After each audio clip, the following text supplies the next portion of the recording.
was a typical Easter Sunday in April 2015, and our family in Lakeview, Ohio, was gearing up for the annual Easter egg hunt.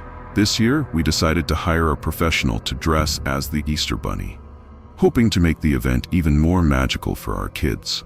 We found Michael Stiles, a local performer known for his oversized bunny costume that was both fluffy and a little unnerving.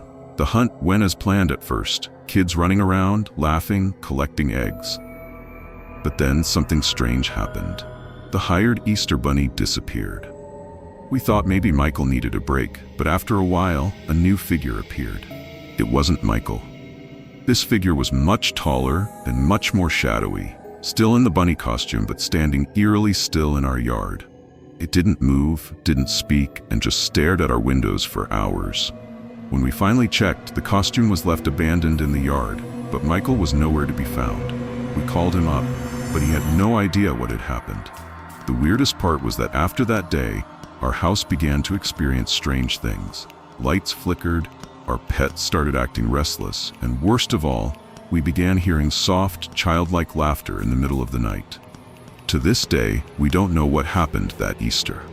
What or who was that Easter Bunny, and why did it choose our family?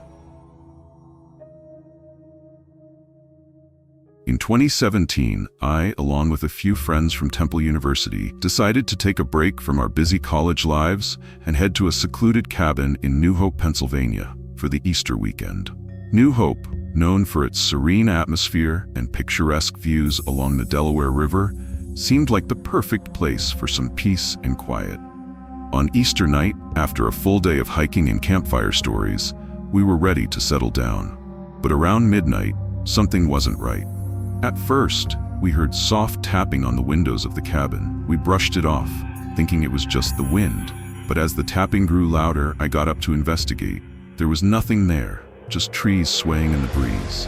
But then we heard it. Children's laughter. It wasn't a joyful sound. It was high-pitched and eerie, and it seemed to come from just outside. We bolted inside, locking every door and window. The laughter continued, growing louder. And that's when I saw it. Standing near the door was a pale figure, dressed in a tattered Easter dress, its hollow eyes staring directly at us. The figure was covered in dirt and never moved. After a few moments of silence, the figure disappeared, but we stayed huddled inside until morning. None of us have ever returned to that cabin since. We never found out who or what visited us that night. On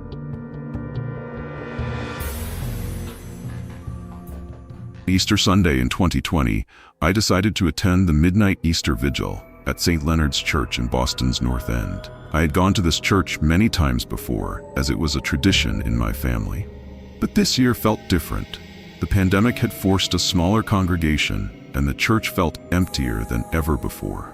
The atmosphere was tense, and I couldn't shake the feeling that something was off. During the service, I noticed a man sitting in the back row. He wore a hood that obscured his face, and he remained perfectly still, almost unnaturally so. At first, I thought it was just another parishioner, but there was something unsettling about him. Every time I glanced at him, I felt as if he was staring directly at me, though his face was hidden. When the service ended, I noticed the man standing by the door. His head was tilted back, as though he were staring up at the ceiling. He didn't speak, and I couldn't make out his face beneath the hood. But his presence felt suffocating. I tried to leave quickly, but as I walked outside into the cold night, I could hear footsteps behind me. I turned around, expecting to see someone, but the street was empty. When I reached my car, I found a small, crumpled note in my purse that I didn't remember putting there. It simply read, "You shouldn't have come." After that night, I never attended another Easter vigil at St. Leonard's. I later learned from some locals that there had been strange occurrences around the church for years, but no one had ever connected the dots until I shared my experience.